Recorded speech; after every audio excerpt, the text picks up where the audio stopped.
Bismillahirrahmanirrahim. Assalamualaikum warahmatullahi wabarakatuh. Terima kasih Yang Muat Pengurusi.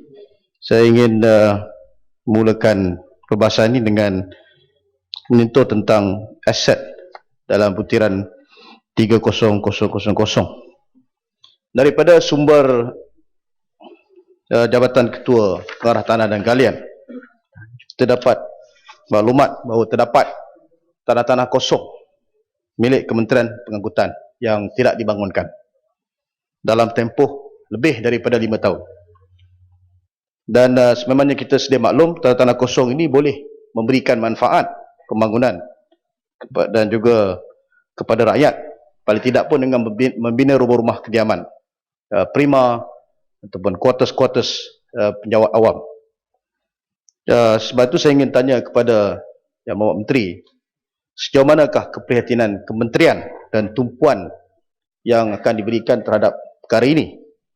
Kerana kita juga mendapat maklum bahawa terdapat lebihan peruntukan pembangunan, lebih daripada 500 juta yang tidak dibelanjakan bagi tahun 2013. Sebab itu saya ingin cadangkan kepada Yang Mohd Menteri, sekiranya maklumat daripada Jabatan Ketua Pengarah Tanah Galian ini benar, saya ingin cadangkan paling tidak pun kita memberikan keutamaan pada pembinaan rumah-rumah kediaman rakyat ataupun kuartus penjawat awam yang saya fikir begitu penting di dalam keadaan pada hari ini. Perkara yang kedua yang membuat pengurusi ialah berkaitan dengan butiran 010-100, iaitu pengurusan sumber manusia. Saya difahamkan dan terdapat juga maklumat dan rungutan bahawa terdapat diskriminasi yang berlaku di dalam Jabatan Pengangkutan Jalan, di mana saya difahamkan skim perkhidmatan takbir dan diplomatik mengamarkan dasar dan juga amalan yang tidak sihat dengan menghalang kemajuan kerjaya, kenaikan pangkat, pelan penggantian dan sengaja menyekat anggota beruniform di Jabatan Pengangkutan Jalan JPJ, terutama di skim grade 41 dan ke atas. Seperti mana yang kita sedia maklum, core business Jabatan pengoperasian ini misalnya diisi oleh pegawai takbir dan diplomatik di peringkat ibu pejabat, iaitu seperti di bahagian pendaftaran dan pelesenan kenderaan, pelesenan pemandu, penguatkuasaan, pengarah-pengarah negeri dan lain-lain. Core business yang saya maksudkan tadi adalah bukan daripada 8 bidang utama perkhidmatan takbir dan diplomatik, dan sepatutnya diisi oleh skim beruniform bagi memastikan laluan kerjaya yang lebih sesuai dan juga terancang. Malah bahagian kewangan pun diisi oleh perkhidmatan takbir dan diplomatik dan bukan jawatan skim accountant. Saya juga difahamkan terdapat cadangan baru-baru ini bagi menambahbaikan bagi penambah baik jawatan perkhidmatan takbir dan diplomatik di peringkat pejabat dan tidak mengambil kira peluang kemajuan kerjaya skim beruniform dan lebih bersikap penting diri, dan ianya disokong penuh oleh pihak JPA dan tentunya merupakan sekutu rapat kepada pegawai takbir dan diplomatik ini, PTD. Dan mereka mencadangkan sebanyak lebih dari 5 jawatan PTD grade 54 dinaikkan ke pejusa, PTD grade 52 dinaikkan kepada PTD grade 54, dan lebih daripada 15 grade 48 dicadangkan pada masa akan datang, sedangkan tidak ada satu pun grade skim anggota beruniform ditambah baik. Seperti contoh, Ketua Polis Daerah kini bergrade 48 atau 52, sedangkan Ketua JPJ peringkat daerah hanya grade 32 dan 41 saja. Dan mereka juga mengamalkan pengurusan yang tidak berintegriti dan tidak telus dengan sengaja melambat-lambatkan pengisian skim beruniform grade 41, 44 dan 48. Seperti contoh, hampir 60% waran perjawatan grade yang dijelaskan sengaja tidak diisi hampir mencecah 2 tahun. Sebaliknya waran perjawatan PTD yang kosong diisi segera oleh Jabatan Pengangkutan Awam tidak sampai sebulan. Yang berhormat pengurusi, lebih daripada 70% kaki tangan di organisasi JPJ ini adalah daripada skim anggota beruniform dan perlu laluan kerjaya yang lebih baik. Dan rancangan pelan penggantian yang terancang memandangkan hanya 40% anggota beruniform bertugas di lapangan penguatkuasaan dan 60% di bahagian-bahagian yang lain, iaitu di pelesenan pemandu, pendaftaran kenderaan, pelesenan kenderaan, maka perlulah perancangan yang lebih teliti dan terancang. Kini fungsi teras organisasi JPJ diisi oleh PTD, grade 54 misalnya, jawatan strategik seperti timbalan ketua pengarah operasi juga diisi oleh PTD, dan walhal sepatutnya diisi oleh pegawai yang bukan daripada PT. Seramai lebih 6,000 kaki tangan JPJ daripada 8,300 keseluruhan kaki tangan adalah kaki tangan skim anggota beruniform di JPJ. Tapi cuma ada satu saja anggota beruniform pada grade 52 yang hanya warrant fleksi, manakala terdapat lebih 7 pegawai takbir dari pemerhati bergrade 52, lebih 10 pegawai bergrade 54 dan 4 bergrade jusa. Saya ingin tanya kepada Pak Menteri, apakah benar maklumat-maklumat yang saya dapat ini? Sekiranya benar, saya ingin supaya ada keseimbangan antara PTD dan juga mereka yang beruniform. Kita faham motivasi, semangat dan sebagainya perlu dipupuk. Dan ini tentulah dengan memberikan laluan kerjaya yang lebih mudah. Dan perkara yang ingin saya bangkitkan ini ialah apakah kita tidak mahu menggunakan peluang yang ada ini dalam usaha kita untuk memperkasa JPJ. Dia mesti bermula daripada anggota mereka di berbagai peringkat, dan tentunya bila ada laluan kerja yang lebih baik, kemudahan naik pangkat dan sebagainya, ini memberikan motivasi dan semangat untuk mereka melakukan tugas dengan penuh dedikasi.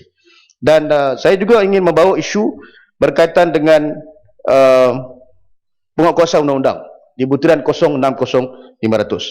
Seperti yang kita tahu, tugas menjalankan aktiviti penguatkuasaan jalan raya terdiri daripada pelbagai agensi, yang lebih daripada 4 agensi yang mempunyai cara kerja, cara jalankan tugas, kaedah, mekanisme yang berbeza-beza dan bertindih sehingga mengelurukan rakyat berbagai lapisan.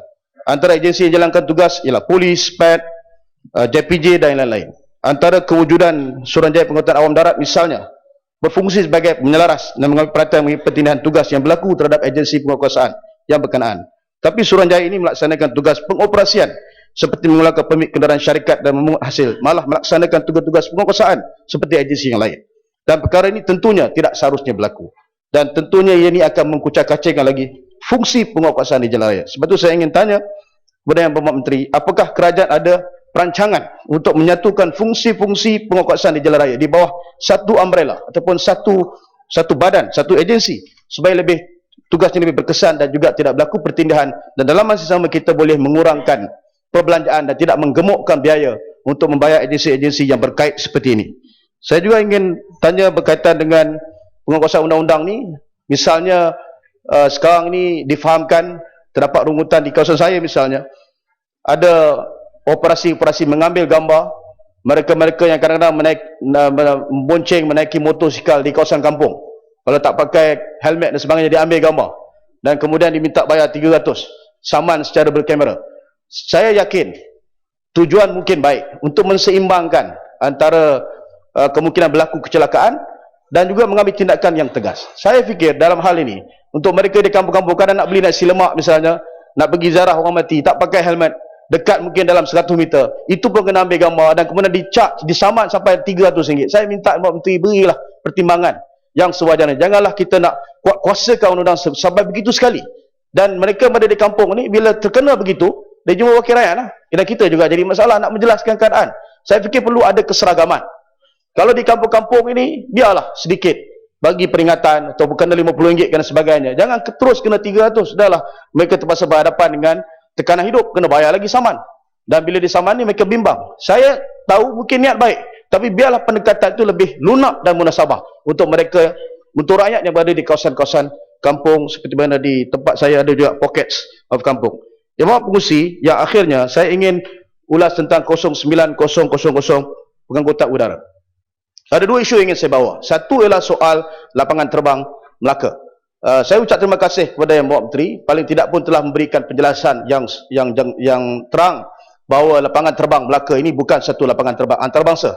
Walaupun di Melaka ini, kalau kita pergi di kawasan itu disebut lapangan terbang antarabangsa Melaka, yang saya fikir itu adalah very exaggerating dengan izin Yang Berhormat Pengerusi. Tapi saya nak tegaskan, ada juga permintaan, saya dimaklumkan ada permintaan untuk lapangan terbang itu dibesarkan lagi. Sekarang ini belanjanya sudah, biaya untuk membesarkan lapangan terbang itu dah sampai 200 juta, mencecah 200 juta. Dan sebenarnya yang dimaklumkan oleh Yang Berhormat Menteri dalam jawapan bertulis kepada saya, hanya lebih kurang dalam 25% saja kekerapan. Masih lagi tidak dimaksimumkan penggunaannya. Dan kita dimaklumkan bahawa penambahbaikan lapangan terbang ini boleh didaratkan kapal terbang jenis Boeing 737-400 dan juga Airbus A320. Dan kalau pihak kerajaan negeri ingin tambah lagi, kalau benar ada, saya minta pihak kementerian mengambil sikap berhati-hati. Kerana kita belanja 200 juta Tapi dari segi penggunaannya hanya lebih kurang 25% saja dan tidak mencapai apa yang kita sebut value for money. Ada duit yang digunakan untuk pembangunan tetapi tidak mendapat return yang sewajarnya. Dan ini perlu untuk kita lihat untuk pastikan agar perbelanjaan itu lebih berhemah. Yang akhirnya yang fungsi ialah berkaitan dengan KLIA 2. Tadi saya dengar pelbagai perbincangan tentang MAS, Asia dan sebagainya. Saya ingin tanya terus terang pada hari ini di dalam Dewan Rakyat ni, berapa belanja yang sebenarnya sekarang ni untuk menyempurnakan KLIA 2 ini? Kerana kita dengar pelbagai pendapat. Berapa sebenarnya belanja KLIA 2? Dan saya ingin tanya kenapa Asia ini mendapat keistimewaan sampai melampau-lampau. Saya setujulah kedatangan dia jadi kongsi gelap di udara.